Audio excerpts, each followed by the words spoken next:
In today's video, I'm going to be sharing the 8 steps from the book called Leading Chage by John Kotter. So let's just jump right into the 8 steps. If you miss any of these steps, change management is not going to work for you. So I'm just going to share the first step. First thing you need to do is you need to develop a sense of urgency before it happens. It's too late once things start falling apart. That's too late. You want to be able to build up a plan. Maybe it's a year, 2-year plan, whatever it is. But you have to be able to create a sense of urgency that says, if we don't change in the next year, this business may not exist. Your job may not exist.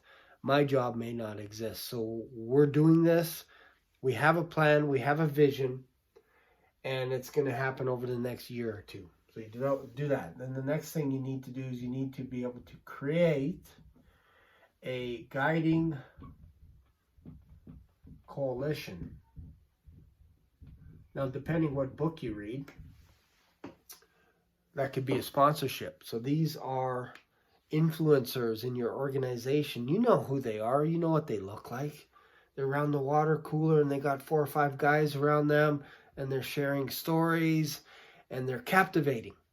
These are the people that you want on your team, but they have to have the highest sense of integrity, commitment, effort. They have to be able to go above and beyond the call of duty, and they have to know how long the project's going to be. If they don't know any of that, it's going to be very tough for them. But they should be the top. Like, you should be able to ask around your organization and say, who do you think is a good leader? That's part of your coalition team. The third thing that you need to be able to do is you have to be able to develop a change vision for your coalition team to buy in. You have to develop a change vision. And the fourth thing you need to do is you need to be able to communicate. You need to be able to develop a vision and strategy. Then you need to be able to communicate the change vision. The fifth thing is you need to be able to empower your employees, and this is very difficult to do, especially for some managers. You need to be able to empower your employees for broad-based action. The more people that you empower wide, you're going wide, the better the chance of you being able to change your organization. You have to empower your employees. You can't just dictate. You have to create them to think. Sixth thing is you need to be able to generate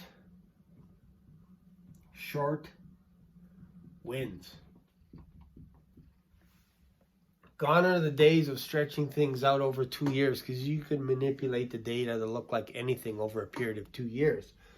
But if you can develop short little wins over 2 weeks, 2 months, 4 months, quarterly, hopefully it's less than quarterly, you have to be able to generate wins, because then the sponsors will understand that it's working. They'll see it visually. The CEO will see that the person that you brought in to help implement the change, you're actually getting some wins, you're getting some traction. But it's not over. That's just the beginning.